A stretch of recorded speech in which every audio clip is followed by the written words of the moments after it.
Jakarta sedang memanas, bukan karena teriknya matahari, tetapi oleh gelombang amarah massa yang mengepung rumah seorang anggota DPR bernama Sahroni. Di tengah kericuhan yang berujung pada penjarahan, seorang driver ojol menemukan sebuah flash disk di dalam tas LV milik Sahroni. Namun, apa sebenarnya data yang tersimpan di dalam flash disk itu? Dan seberapa jauh ia harus melangkah untuk mengungkap kebenaran? Sebelum kita mulai, mari dukung channel ini dengan menekan tombol like, subscribe, dan jangan lupa nyalakan loncengnya, supaya kamu tidak tertinggal konten paling update. Mari kita mulai. Deru mesin motor matiku terasa menyatu dengan degup jantungku yang tak beraturan. Panasnya aspal Jakarta yang menyengat di bawah roda seolah tak ada apa-apanya, dibandingkan dengan hawa panas yang membakar di depan sana. Seharusnya ini hari yang baik. Tinggal 2 orderan lagi untuk mencapai target bonus harian. Istilah kami, tupo. Tapi lautan manusia di depan gedung DPR telah mengubah jalanan utama menjadi parkiran raksasa yang penuh amarah. Aku terjebak. Asap hitam dari ban bekas yang dibakar membubung ke langit kelabu, bercampur dengan pekik siren dan teriakan-teriakan dari pengeras suara. Ini bukan urusanku. Politik, kekuasaan, korupsi, semua itu adalah barang mewah yang tak pernah bisa kubeli dengan penghasilanku. Urusanku adalah cicilan motor, uang sewa kos, dan mengirim sedikit sisa untuk ibu di kampung. Aku hanya perlu pulang. Mencoba peruntungan, aku memutar balik dan masuk ke sebuah jalan tikus yang biasanya sepi. Tapi hari ini, kekacauan punya jalannya sendiri. Jalan itu justru menjadi jalur pelarian bagi mereka yang ketakutan. Orang-orang berlarian tak tentu arah, beberapa menutup wajah dengan sapu tangan basah. Tiba-tiba, dari ujung jalan, gelombang, manusia berlari ke arahku. Gas air mata, mundur, mundur. Teriak seorang pria. Refleks, aku membelokkan motorku ke sebuah celah di antara 2 gedung, berharap bisa menunggu badai reda. Mataku yang mulai perih menangkap sebuah pemandangan ganjil. Sebuah sedan hitam mengilap berhenti dengan posisi aneh. Pintu belakangnya terbuka lebar seolah ditinggalkan dalam ketergesaan. Seorang wanita berpakaian necis, dengan wajah pucat pasi dan rambut acak-acakan, berlari tunggang langgang menjauhi mobil, bahkan tak sempat mempedulikan hak sepatunya yang patah sebelah. Pandanganku terpaku pada apa yang ia tinggalkan di jok belakang. Sebuah tas tangan dengan motif kotak-kotak coklat yang familiar dari etalase mal-mal mewah. Tas yang harganya mungkin setara dengan uang sewaku selama setahun. Di tengah lautan manusia yang panik, tas itu teronggok sendirian, simbol kemewahan yang terasingkan dari realitas jalanan yang brutal. Bukan niatku untuk menjarah. Mungkin hanya rasa penasaran yang aneh, atau mungkin aku hanya mencari pengalih perhatian dari rasa perih di mata dan sesak di dada. Aku turun dari motor berjalan mendekati mobil itu dengan langkah ragu. Interiornya berbau parfum mahal. Saat itulah aku melihatnya. Sebuah kilatan kecil di atas karpet bludru mobil. Sebuah flash disk berwarna perak terlepas dari dalam tas dan jatuh begitu saja. Benda itu tampak sangat tidak pada tempatnya. Kecil, modern, dan bersih di tengah debu dan kekacauan. Di sekelilingku, suara pecahan kaca dan teriakan semakin menjadi. Entah dorongan apa yang merasukiku. Adrenalin, ketakutan, atau firasat. Tanpa pikir panjang, tanganku bergerak sendiri. Aku membungkuk, meraih benda dingin itu, dan menggenggamnya erat. Rasanya seperti memegang sebuah rahasia. Cepat-cepat aku memasukkannya ke dalam saku jaketku yang sudah lusuh, lalu kembali ke motorku. Aku putar gas sekencang-kencangnya, menyelinap di antara kerumunan, meninggalkan mobil mewah dan tas mahalnya di belakang. Aku tidak mengambil uang atau barang berharga. Aku hanya mengambil sebuah kilau kecil yang salah tempat. Benda itu terasa dingin di sakuku, namun entah kenapa terasa begitu berat, seolah membawa beban seluruh kekacauan yang baru saja kutinggalkan. Perjalanan pulangku kali ini terasa jauh lebih panjang dari biasanya. Pintu kamar kosku tertutup dengan bunyi klik pelan, seolah menjadi pembatas antara diriku dan dunia luar yang menggila.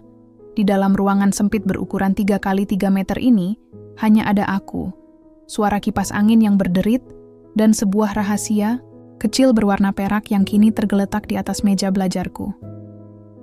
4 dinding yang menjadi saksi bisu perjuanganku sehari-hari ini terasa seperti satu-satunya tempat aman di seluruh Jakarta. Jaketku yang masih samar-samar berbau asap dan gas, air mataku lempar ke sudut. Aku duduk di kursi, menatap flash disk itu. Benda perak tersebut berkilau di bawah cahaya lampu kamarku yang redup, tampak begitu asing di antara tumpukan struk bensin dan bungkus mie instan.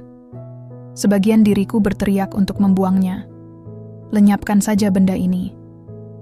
Lemparkan ke selokan, hancurkan, lupakan. Ini bukan urusanku. Aku hanya seorang pengemudi ojek online, bukan pahlawan atau detektif. Mencari masalah adalah kemewahan yang tidak kumiliki. Tapi, bisikan aneh di benakku lebih kuat. Bayangan wajah panik wanita pemilik tas itu, deru massa yang marah, dan rasa dingin dari logam flash disk itu saat pertama kali kupegang, semua itu terasa seperti potongan teka-teki yang menuntut untuk diselesaikan. Rasa penasaran, entah itu berani atau bodoh, akhirnya menang. Hanya lihat isinya sebentar, ujarku pada diri sendiri, sekadar untuk menenangkan jantung yang mulai berdebar tak nyaman. Laptop tuaku butuh waktu beberapa menit untuk hidup. Suaranya yang menderu pelan seolah ikut menahan napas bersamaku. Dengan tangan yang sedikit gemetar, aku mencolokkan flash disk itu ke port USB. Sebuah drive baru muncul di layar. Aku mengkliknya 2 kali. Tidak ada kata sandi. Jantungku mencelos. Layar itu kini menampilkan 4 folder dengan nama-nama yang sederhana namun terasa berat. Saksi, kunci, tiket, dan backup rahasia. Nama-nama itu terasa seperti judul bab dalam sebuah buku terlarang. Aku menelan ludah, tenggorokanku terasa kering. Folder mana yang harus kubuka? Tanganku tergerak sendiri, kursor mouse berhenti di atas folder pertama. Saksi. Aku mengkliknya. Puluhan file video dan audio memenuhi layar, masing-masing dengan nama file yang samar-samar seperti diskusi Menteng Skumpat atau telp pagi JMS. Aku memilih salah satu file audio secara acak. Hening sejenak, lalu terdengar suara kresek sebelum sebuah suara yang berat dan familiar mengisi keheningan kamarku. Suara itu, aku mengenalnya. Berat, serak, dan penuh percaya diri. Suara yang sering kudengar dari potongan berita di televisi saat menunggu orderan di warung kopi. Suara anggota dewan yang terhormat, Bapak Sahroni. Tapi apa yang dikatakannya bukanlah pidato kenegaraan. Tolong kondisikan teman-teman media, dinginkan dulu isu nikel itu. Anggaran seperti biasa, amankan saja, ujar suara itu, terdengar santai seolah sedang memesan kopi. Di file lain, aku mendengar suaranya lagi. Kali ini membahas pembayaran untuk koordinator lapangan dan pengamat untuk menciptakan narasi tandingan di media sosial. Aku terkesiap, tanganku refleks menutup mulut. Ini bukan lagi sekadar dugaan atau gosip politik. Ini adalah bukti. Rekaman mentah dari sebuah persekongkolan. Dunia yang selama ini hanya kulihat di layar berita. Dunia para politisi yang saling sikut dan bermain uang, tiba-tiba masuk tanpa izin ke dalam kamar kosku yang sempit melalui speaker laptopku yang payah. Aku baru saja membuka sebuah kotak. Dan aku sadar, apapun isinya, aku tidak akan pernah bisa menutupnya kembali. Tidur menjadi barang mustahil malam itu. Setiap kali aku mencoba memejamkan mata, suara santai Sahroni yang sedang mengatur kebusukan itu kembali terngiang di telingaku. Kamar kosku yang biasanya terasa seperti benteng perlindungan, kini terasa seperti sangkar yang pengap. Cahaya biru dari layar laptop menjadi satu-satunya sumber penerangan. Melukis bayangan-bayangan aneh di dinding. Aku tahu seharusnya aku berhenti. Aku tahu setiap klik yang kulakukan membawaku lebih dalam ke sebuah labirin berbahaya. Tapi berhenti sekarang terasa sama mustahilnya dengan tidur. Rasa takutku bergulat dengan rasa penasaran yang kini telah berubah menjadi semacam kewajiban aneh untuk tahu. Tanganku kembali bergerak di atas touchpad, membuka folder berikutnya. Tiket. Isinya adalah arsip digital yang rapi. Pindaian tiket pesawat kelas bisnis ke Singapura, Zurich, bahkan Kepulauan Cayman, tempat-tempat yang hanya kudengar sebagai surga bagi orang kaya untuk menyembunyikan uang. Ada juga bukti transfer dalam Mata uang asing dan reservasi hotel-hotel yang namanya saja sudah membuatku pusing. Semua nama dan tanggalnya berbeda, tapi jika ditarik benang merahnya, polanya terlihat begitu jelas. Ini adalah jejak remah roti digital dari pergerakan uang dan pergerakan orang-orang kepercayaan Sahroni ke seluruh dunia. Mereka tidak hanya korupsi di dalam negeri, mereka membangun jaringan finansial global untuk mengamankan hasil jarahan mereka. Napasku tercekat. Ini sudah jauh melampaui bayanganku. Keringat dingin mulai membasahi keningku. Tinggal satu folder lagi. Folder dengan nama yang paling mengintimidasi, backup rahasia. Ini terasa seperti pintu terakhir yang sekali ku buka akan membawaku ke sebuah ruangan tanpa jalan keluar. Setelah ragu selama beberapa menit, aku memberanikan diri. Klik. Hanya ada satu file di dalamnya. Sebuah file video dengan nama sederhana, Final Meeting MP4. Dengan jari yang gemetar, aku memutarnya. Video itu tidak buram atau direkam secara sembunyi-sembunyi. Gambarnya jernih, suaranya jelas. Sebuah ruangan rapat mewah dengan jendela besar yang menghadap ke gemerlap lampu kota Jakarta di malam hari. Sahroni duduk di salah satu kursi, mengisap cerutu dengan santai. Tapi dia tidak sendirian. Perutku terasa mual saat kamera bergerak perlahan, menangkap wajah-wajah lain di sekeliling meja. Beberapa adalah menteri yang wajahnya sering warawiri di berita, seorang pengusaha tambang yang di media dikenal sangat dermawan, dan yang paling membuat darahku seakan berhenti mengalir, seorang perwira tinggi polisi dengan bintang berkilau di kerah seragamnya, tersenyum sambil mengangkat gelas kristalnya. Mereka tidak sedang rapat kenegaraan. Mereka tertawa, bersulang, dan dengan santainya membahas strategi. Cara mengamankan suara untuk pemilu berikutnya melalui program bantuan sosial fiktif. Cara memanipulasi sentimen publik dengan menyewa pasukan buzzer. Dan yang paling mengerikan, mereka membahas cara paling efektif untuk menghapus jejak dana gelap yang telah mereka kumpulkan. Semuanya dibicarakan dengan enteng, seperti sedang membahas pertandingan sepak bola. Cukup. Aku tidak sanggup lagi. Dengan gerakan kasar, aku membanting layar laptopku hingga tertutup. Suara video itu berhenti, dan kamarku kembali gelap dan sunyi. Tapi kesunyian itu kini terasa lebih menakutkan. Suara-suara dalam gelap itu sudah terekam di kepalaku. Ini bukan lagi skandal 1-2 orang. Ini adalah penyakit yang telah menyebar ke seluruh organ negara, legislatif, eksekutif, pengusaha, bahkan penegak hukum. Sebuah gurita raksasa yang cengkeramannya ada di mana-mana. Aku memeluk lututku di kegelapan, merasa lebih kecil dan lebih tak berdaya dari sebelumnya. Aku tidak lagi berada di pinggir jalan menyaksikan kekacauan. Aku berada di pusatnya, memegang jantung dari konspirasi itu di sebuah flash disk murahan. Butuh waktu 2 hari bagiku untuk memberanikan diri menyentuh laptop itu lagi. 2 hari yang kujalani seperti robot, menerima orderan, mengantar penumpang, makan, lalu kembali ke kos hanya untuk menatap dinding dengan pandangan kosong. Video. Pertemuan rahasia itu terus berputar di kepalaku. Setiap wajah di berita kini terlihat berbeda. Setiap janji politisi terdengar seperti kebohongan. Rasa takut telah berevolusi menjadi sesuatu yang lebih berat. Rasa muak dan putus asa. Namun, masih ada satu pintu yang belum kubuka. Folder terakhir, kunci. Namanya menyiratkan bahwa disinilah letak inti dari semuanya. Mungkin setelah ini, aku bisa berhenti. Mungkin setelah ini, rasa penasaranku akan terpuaskan, dan aku bisa memutuskan untuk membuang benda terkutuk ini dan kembali ke kehidupanku yang normal. Harapan yang naif, aku tahu, tapi aku butuh pegangan. Dengan napas yang kuhela panjang-panjang, aku membuka folder itu. Tidak ada video atau audio yang mengerikan, hanya satu file spreadsheet Excel. Saat kubuka, layar laptopku menampilkan baris dan kolom yang tak berujung, penuh dengan nama, tanggal, dan angka-angka fantastis. Ini adalah buku kas rahasia mereka, rincian aliran dana haram ke berbagai pejabat, pengusaha, dan organisasi masyarakat yang selama ini kukira independen. Mataku menelusuri daftar nama itu satu persatu. Banyak di antaranya adalah nama-nama yang sudah kuduga, para politisi GAEK yang citranya memang sudah buruk.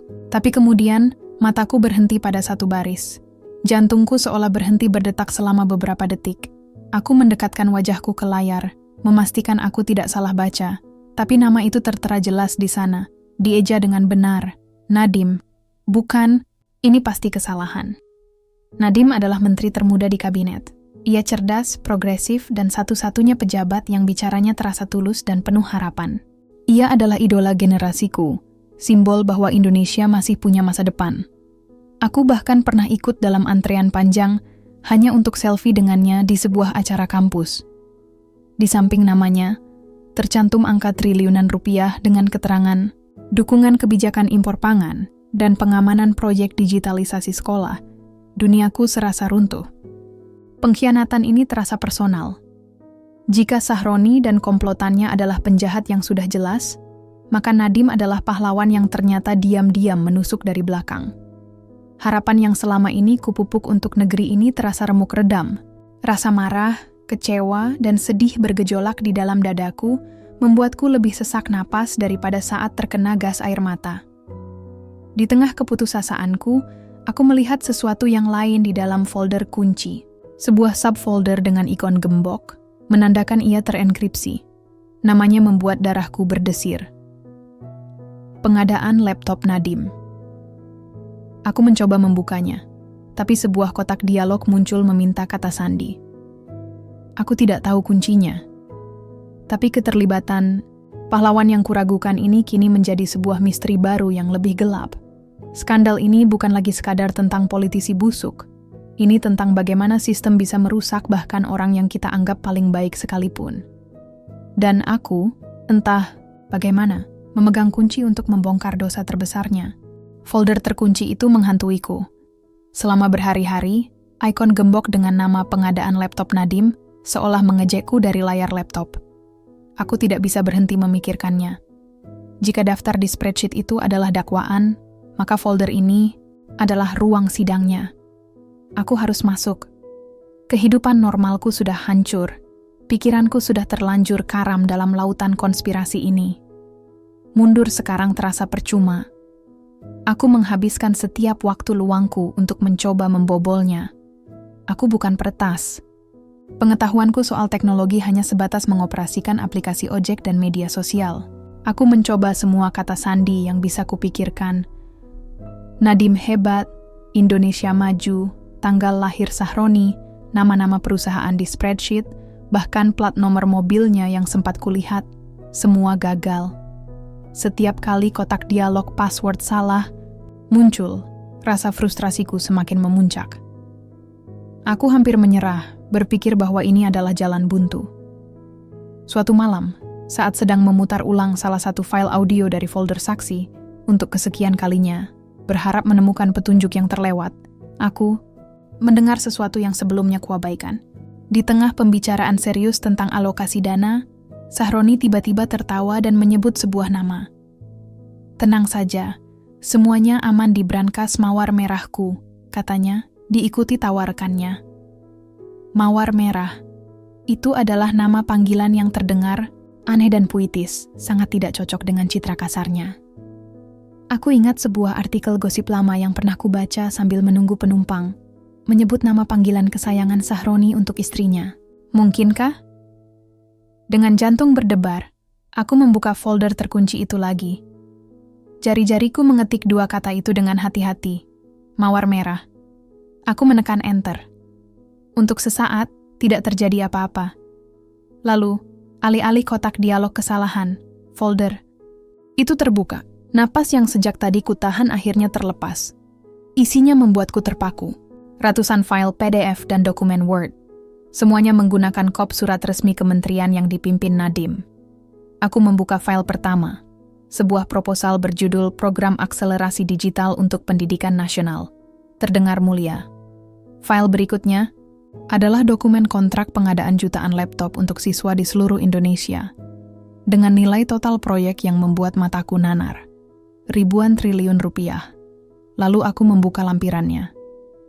Daftar perusahaan pemenang tender. Nama-nama perusahaan itu terdengar hebat, seperti Cahaya Nusantara Teknologi, atau inovasi anak bangsa. Tapi saat aku mencoba mencari nama-nama itu di internet, hasilnya nihil. Tidak ada situs web, tidak ada kantor, tidak ada rekam jejak, semuanya fiktif. Perusahaan cangkang yang dibuat hanya untuk menampung aliran dana dari anggaran negara. Uang yang seharusnya menjadi laptop untuk anak-anak sekolah di pelosok, malah mengalir ke rekening-rekening siluman ini. Inilah dosa terbesar Nadiem, disembunyikan dengan rapi di balik citranya yang bersih dan program-programnya yang terdengar indah. Ini bukan lagi sekadar menerima suap, ini adalah perampokan uang negara dalam skala yang tak terbayangkan. Semuanya terbukti di sini, lengkap dengan tanda tangan digital dan stempel kementerian. Aku menutup laptop dengan pelan, tidak ada lagi keraguan. Tidak ada lagi rasa takut yang melumpuhkan. Yang tersisa hanyalah amarah yang dingin dan sebuah kepastian. Informasi ini tidak boleh mati bersamaku di kamar kos ini. Pertanyaannya bukan lagi apakah aku harus bertindak, tetapi bagaimana caranya agar suaraku, suara dari data ini, terdengar tanpa membuatku terbungkam selamanya. Keputusan untuk bertindak ternyata jauh lebih mudah daripada mencari cara untuk bertindak. Setiap dering notifikasi di ponselku kini terdengar seperti alarm bahaya. Aku mulai melihat wajah-wajah yang sama di antara kerumunan penumpang. Curiga setiap motor yang melaju di belakangku adalah pengintai. Kamar kosku yang dulu terasa aman kini terasa seperti perangkap kaca. Aku tahu, aku tidak bisa melakukan ini sendirian. Kemana aku harus pergi? Polisi jelas bukan pilihan. Salah satu petinggi mereka ada di dalam video itu, tersenyum sambil bersulang. Media massa arus utama juga tidak bisa dipercaya. Sahroni sudah membuktikan betapa mudahnya mereka dikondisikan. Aku butuh seseorang di luar sistem. Seseorang yang jejaknya sudah terhapus, yang tidak bisa dibeli atau diintimidasi karena mereka sudah pernah kehilangan segalanya. Sebuah nama dari masa lalu muncul di benakku. Dina. Dulu, ia adalah jurnalis investigasi yang paling ditakuti. Tulisan-tulisannya tajam, membongkar skandal-skandal besar tanpa pandang bulu. Lalu, sekitar 2 tahun lalu, setelah laporannya tentang dugaan korupsi di lingkungan militer, ia tiba-tiba lenyap. Blognya dihapus, akun media sosialnya nonaktif, dan ia menghilang dari peredaran. Orang bilang ia diancam, yang lain bilang ia menerima suap untuk diam. Tapi aku punya firasat lain. Aku merasa dia hanya bersembunyi. Menemukannya adalah pekerjaan detektif amatiran yang membuatku nyaris gila. Aku menelusuri arsip-arsip berita lama, mencari teman-teman jurnalisnya di media sosial, dan mengirim pesan-pesan samar. Setelah seminggu, penuh jalan buntu. Sebuah balasan anonim datang, sebuah alamat kedai kopi kecil di pinggiran kota, dengan catatan singkat, cari saja Mbak Ayu. Kedai kopi itu kecil dan sederhana, berbanding terbalik dengan reputasi besar Dina. Seorang perempuan, berambut pendek dengan kacamata tebal sedang sibuk meracik kopi di belakang meja bar. Wajahnya tampak lelah, lebih tua dari foto-foto yang kulihat di internet. Itulah dia. Aku memesan kopi dan duduk di sudut, menunggunya selesai. Saat aku menyebut nama Dina, matanya menyeratkan kepanikan sesaat sebelum berubah menjadi dingin dan waspada. Saya tidak kenal, katanya singkat, hendak berbalik. Saya tahu apa yang terjadi 2 tahun lalu. Ujarku cepat, suara bergetar. Saya tidak datang untuk mengganggumu. Saya datang karena saya menemukan sesuatu yang jauh lebih besar. Ia menatapku lama, menilai. Akhirnya, ia memberi isyarat agar aku mengikutinya ke ruang belakang yang sempit. Di sana, di antara tumpukan karung kopi, aku menceritakan semuanya. Awalnya, ia hanya mendengarkan dengan ekspresi sinis, seolah sudah bosan mendengar cerita konspirasi. Banyak orang sepertimu, punya bukti tapi tidak jelas, katanya datar. Lalu mereka lenyap. Aku tahu kata-kata saja tidak cukup. Dengan tangan, gemetar, aku mengeluarkan ponselku, memasang earphone, dan memutar salah satu file audio, rekaman suara Sahroni yang sedang mengatur pembayaran dengan seorang perwira polisi. Aku menyodorkan satu sisi earphone padanya. Ia menerimanya dengan enggan. Saat suara itu mulai terdengar, aku melihat perubahan drastis di wajahnya. Matanya melebar, rahangnya mengeras, dan warna sinis di wajahnya luntur digantikan oleh keterkejutan murni. Api yang dulu padam di matanya, kini kembali menyala. Ia melepas earphone itu, menatapku dengan tatapan yang benar-benar baru. Setelah, "Ini bocor," katanya dengan suara serak namun tegas. "Kau harus siap menghilang selamanya. Namamu, wajahmu, hidupmu yang sekarang, semuanya harus kau kubur." Kami bersembunyi di sebuah unit apartemen sewaan yang anonim di pinggiran kota. Selama 2 hari, dunia kami menyusut menjadi ruangan seluas 21 meter persegi yang penuh dengan aroma kopi instan dan ketegangan. Dina, dengan laptopnya bergerak, seperti seorang jenderal yang merencanakan pertempuran. Sementara aku, sang pembawa amunisi, hanya bisa menatapnya dengan campuran rasa kagum dan cemas yang mencekik. Tidak ada jalan kembali. Jaket ojekku sudah kutanggalkan, mungkin untuk selamanya. Strategi Dina brilian. Kita tidak bisa hanya mengetuk satu pintu, jelasnya, matanya tajam menatap layar. Mereka bisa membungkam satu media, tapi mereka tidak bisa membungkam semuanya secara serentak. Ia telah menyusun daftar target. Beberapa portal berita alternatif lokal yang ia tahu masih punya integritas, beberapa kantor berita internasional yang kebal dari tekanan politik dalam negeri, dan 2 organisasi anti korupsi global yang punya jaringan untuk memverifikasi data. Kami menghabiskan waktu berjam-jam memaketkan ulang file-file bukti ke dalam folder-folder terenkripsi, masing-masing dengan instruksi pembuka yang berbeda. Ini adalah bom digital, dan kami sedang mengatur sumbunya. Dina melakukan semuanya, sementara aku hanya bisa membantu dengan tugas-tugas kecil. Tanganku terlalu gemetar untuk melakukan hal yang lebih rumit. Aku merasa seperti penumpang di dalam mobil yang melaju kencang menuju jurang, dan Dina adalah pengemudinya. Pada malam kedua, semuanya siap. "Sudah waktunya," kata Dina pelan. Kami duduk berdampingan di depan laptopnya. Di layar, belasan draft email sudah siap dikirim.